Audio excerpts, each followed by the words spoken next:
ಹೋರಾಟದಲ್ಲಿ ಆಮೇಲೆ ಸಂಜೆ ಯಾವಾಗ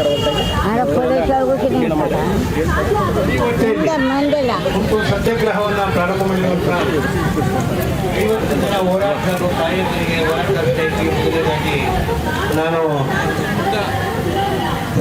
ಅಭಿನಂದನೆ ಸಲ್ಲಿಸ್ತೇನೆ. ಈ ಹೋರಾಟದಲ್ಲಿ ದೂರದ ಊರುಗಳಿಂದ ರಾಜ್ಯದ ಮೂಲೆ ಮೂಲೆಗಳಿಂದ ಬಂದು ಭಾಗವಹಿಸಿರುವಂತಹ ಎಲ್ಲ ಸತ್ಯಾಗ್ರಹಿಗಳೇ, ಈ ಹೋರಾಟವನ್ನು ಸಂಘಟಿಸಿರುವಂತ ಭೂಮಿ ವಸತಿ ವಂಚಿತ ಸಮಿತಿಯ ಎಲ್ಲ ಹೋರಾಟದ ಒಡನಾಡಿಗಳೇ, ಈಗ ತಾನೇ ಮಾತಾಡಿದಂಥ ಜನಶಕ್ತಿಯ ಅಧ್ಯಕ್ಷರಾದಂಥ ನೂರ್ ಶ್ರೀಧರವರೇ, ಇದಕ್ಕೆ ಚಾಲನೆ ನೀಡಿದಂಥ ಬರಹಗಾರ್ತಿ ವಿಜಯಮ್ಮನವರೇ, ಕುಮಾರ್ ಸಮರ್ಥನವರೇ, ಯಶವಂತ್ ಅವರೇ, ಪೂರ್ಣಚ್ಚ ಅವರೇ, ಪೂಜಾರ್ರೇ, ವೀರಸಂಗಯ್ಯನವರೇ, ಮಲ್ಲಿಗೆ ಅವರೇ, ಪೂರ್ಣಿಮಾ ಅವರೇ, ಸಿದ್ದರಾಜು ಅವರೇ, ಬಹಳಷ್ಟು ಅಶೋಕು ಎಲ್ಲ ಇದ್ದಾರೆ, ಎಲ್ಲ ಸ್ನೇಹಿತರು. ಈ ಹೋರಾಟಕ್ಕೆ ಕಾಂಗ್ರೆಸ್ ಪಕ್ಷದ ಪ್ರಣಾಳಿಕೆಯ ಉಪಾಧ್ಯಕ್ಷರಾದಂಥ ಪ್ರೊಫೆಸರ್ ರಾಧಾಕೃಷ್ಣ ಅವರು ಕೂಡ ಬಂದಿದ್ದಾರೆ. ಹೋರಾಟಗಾರರ ಪರವಾಗಿ ಅವರನ್ನು ಸ್ವಾಗತಿಸ್ತೇನೆ.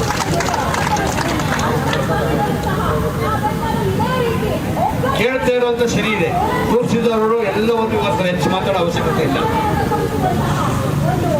ಸರ್ಕಾರ ಬಂದಿದೆ, ಹೊಸ ಸರ್ಕಾರ, ಹಲವಾರು ಸವಾಲುಗಳಿವೆ. 5 ಗ್ಯಾರಂಟಿ, ಜನಪರವಾದ ಗ್ಯಾರಂಟಿಯನ್ನ ಜಾರಿಗೆ ತಂದಿದ್ದಾರೆ. ಆದರೆ ಇವತ್ತು ಹೋರಾಟ ಯಾಕೆ ಪ್ರಾರಂಭ ಆಗಿದೆ ಅನ್ನೋದನ್ನ ರೂಪಿಸಿದವರು ನಮ್ಮ ಮುಂದೆ ಎಲ್ಲರೂ ಕೂಡ ಪೂರ್ತಿ ವಿವರವಾಗಿ ಮಂಡಿಸ್ತಾರೆ ಎಲ್ಲವನ್ನು. ಈ ಹೋರಾಟ ಹೊಸದಾಗಿ ಪ್ರಾರಂಭ ಆಗಿಲ್ಲ. ಶತಾಯುಷು ಸ್ವತಂತ್ರ ಹೋರಾಟಗಾರರಾಗಿದ್ದಂಥ, ಈ ನಾಡಿನ ಸಾಕ್ಷಿ ಪ್ರತಿಯಾಗಿದ್ದಂಥ ದೊರೆಸ್ವಾಮಿ ಅವರ ನೇತೃತ್ವದಲ್ಲಿ ಈ ಹೋರಾಟ ಹುಟ್ಟಿತ್ತು. ಕೆಲವು ಸರ್ಕಾರದ ಮುಂದೆ ಮಾತುಕತೆ ಕೂಡ ಆಗಿತ್ತು. 2018ರಲ್ಲಿ ಕಾಂಗ್ರೆಸ್ ಪಕ್ಷ ಇತ್ತು, ಅಧಿಕಾರಕ್ಕೆ ಅದು ಬರಲಿಲ್ಲ, ಮತ್ತೆ ಅಧಿಕಾರಕ್ಕೆ ಬಂದಿದೆ ಪೂರ್ಣ ಬಹುಮತದೊಂದಿಗೆ. ಏನು ಮಾತುಕತೆ ಸರ್ಕಾರದ ಜೊತೆ ಆಗಿತ್ತು, ಆ ಪ್ರಕ್ರಿಯೆಗಳನ್ನ ಮುಂದುವರಿಸಿ ಮರುಚಾಲಿಸ ಮಾಡಿಸಿ ಅಂತ ಒತ್ತಾಯ ಪೂರ್ವಕ ಇರ್ತದೆ. ಹೊಸದೇನು ಪ್ರಾರಂಭ ಅಲ್ಲ. 7 ಡಿಮಾಂಡ್ ಇದೆ. ಕರಪತ್ರ ನೋಡಿದೆ, ಒಂದು ಕಿರು ಟಿಪ್ಪಣಿನೂ ಕೂಡ ಇದೆ. ಎಲ್ಲವೂ ಕೂಡ ಸಂವಿಧಾನಬದ್ಧವಾಗಿರುವಂಥದ್ದು. ಸಂವಿಧಾನದ ಒಳಗಡೆ ಯಾವುದೇ ಸರ್ಕಾರ ಬಂದರೂ ಮಾಡಲೇಬೇಕಾದಂಥ ಕೆಲಸಗಳಿವೆ. ಘೋಷಣೆ ಪೂರ್ತಿ ನಮ್ಮ ಹಕ್ಕು ಅಂತ ಭಿಕ್ಷೆ ಖಂಡಿತ ಅಂದಿದೆ, ಅದೆಲ್ಲ ಯಾರು ಭಿಕ್ಷೆಗಳಕ್ಕೆ ಬಂದಿಲ್ಲ. ನಾಳೆ 76ನೇ ವರ್ಷ ಸ್ವತಂತ್ರ ದಿನಾಚರಣೆ ಆಚರಣೆ ಆಗುತ್ತೆ. 76 ವರ್ಷ ನಾಳೆ ತುಂಬುತ್ತೆ ಇವತ್ತು ಮಧ್ಯರಾತ್ರಿಗೆ. ಆದರೂ ಇನ್ನೂ ಕೂಡ ಭೂಮಿ ವಸತಿ ಬೇಕು ಅಂತ ನಾವು ಕೇಳ್ತಾ ಇದ್ದೀವಿ. ಅಂದ್ರೆ ನಮ್ಮ ಕರ್ನಾಟಕ ಇಡೀ ದೇಶದ ಬೇರೆ ಬೇರೆ ರಾಜ್ಯಗಳ ಸಮಸ್ಯೆ ಇದೆ. ಈ ದೇಶ ಎತ್ತ ಸಾಗಿದೆ ಅನ್ನೋದನ್ನ ನಾವು ಅವಲೋಕನೆ ಮಾಡ್ತೀವಿ.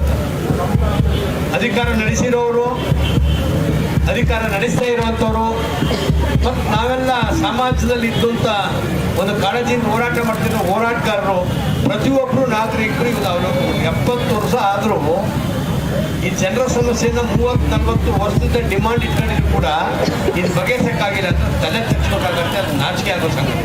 ಇದನ್ನ ಅರ್ಥ ಮಾಡ್ಕೋಬೇಕು. ಭೂಮಿ ಇಲ್ವೋ ಕೊಡಕ್ಕೆ ಖಂಡಿತ ಇದೆ. ಬರೀ 1 ವಾರದೊಳಗೆ ಸಮಸ್ಯೆನ ಬಗೆಹರಿಸ್ಬೋದು. 1 ತಿಂಗಳೊಳಗೆ ಎಲ್ಲರಿಗೂ ಕೂಡ ವಸತಿಯನ್ನು ಕೊಡ್ಬೋದು. ಆ ಥರದ ಸರಳವಾದಂಥ ನೀತಿಗಳನ್ನು ನಡೆಸುವಂಥ ಸಾಧ್ಯತೆಗಳಿವೆ. ಆದರೆ ನಮ್ಮ ಮುಂದೆ ಪಿಶಾಚಿಗಳ ಥರ ಓಡಾಡೋಕ್ಕೆ ಕೆಲವು ಕಾನೂನುಗಳಿವೆ. ಅರಣ್ಯದ ಕಾರ್ಯಗಳು ಒಂದೊಂದಾಗಿ ಬದಲಾಗ್ತಾ ಬರ್ತಾ ಇದ್ದಾವೆ.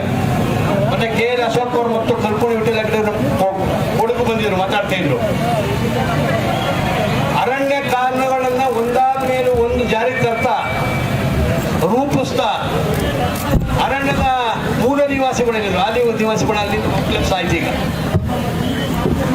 ಹೊಸದಾಗಿ ಈಗ ಯಾವುದೋ ವರದಿ ಅಂತಂದು ಇಡೀ ಗ್ರಾಮೀಣ ಜನರನ್ನು ಒಕ್ಕಲಿಸುವಂತ ಕ್ರಿಯೆ ನಡೀತಾ ಇದೆ.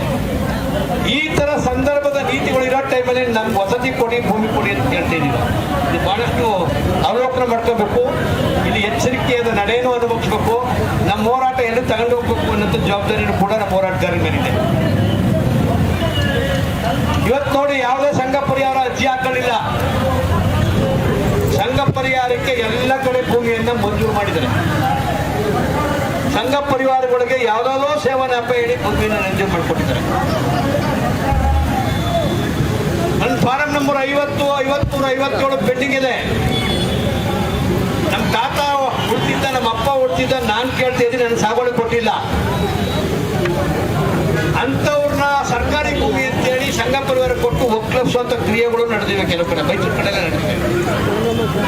ಅದರಿಂದ ಈ ಹೋರಾಟ ಬಹಳ ಸಮಯೋಚಿತವಾಗಿ ಹಾಕೊಂಡಿದ್ದೀರಿ. ಸರ್ಕಾರದಲ್ಲಿ ಸಿದ್ದರಾಮಯ್ಯನವರು ಇದ್ದಾರೆ. ಸಿದ್ದರಾಮಯ್ಯನವ್ರಿಗೆ ಈ ವಿಷಯ ಗೊತ್ತಿದೆ. ಮುಖ್ಯಮಂತ್ರಿಗಳು ಗೊತ್ತಿದೆ. ರಾಧಾಕೃಷ್ಣ ಅವರು ಕೂಡ ಬಂದಿದ್ದಾರೆ. ಈ ಸಮಸ್ಯೆಗೆ ಒಂದು ತಾರ್ಕಿಕ ಅಂತ್ಯವನ್ನು ಈ ಸರ್ಕಾರ ಕೊಡಬಹುದು ಅನ್ನೋಂಥ ವಿಚಾರವನ್ನು ಹೇಳ್ತಾ ಈ ಹೋರಾಟದಲ್ಲಿ ಸಂಪೂರ್ಣವಾಗಿ ರೈತ ಸಂಘ ಇರುತ್ತೆ. ಈ ಗೊತ್ತಿರೋರು ಕೂಡ ರೈತ ಇರಬೇಕು, ಭೂಮಿ ಇರ್ಬೋದು, ಭೂಮಿ ಇದೆ, ಸಂಪೂರ್ಣ ರೈತ ಸಂಘ ಇರುತ್ತೆ. ಈ ಹೋರಾಟ ಸಂಪೂರ್ಣವಾಗಿ ತೊಡಸ್ಕೊಳ್ತದೆ. ಹೋರಾಟಕ್ಕೆ ಜಯ ಆಗಲಿ, ಹೋರಾಟ ಮುಂದುವರಿಸೋಣ ಅಂತೇಳಿ ನಾನು ಮಾತು ಮುಗಿಸ್ತೇನೆ.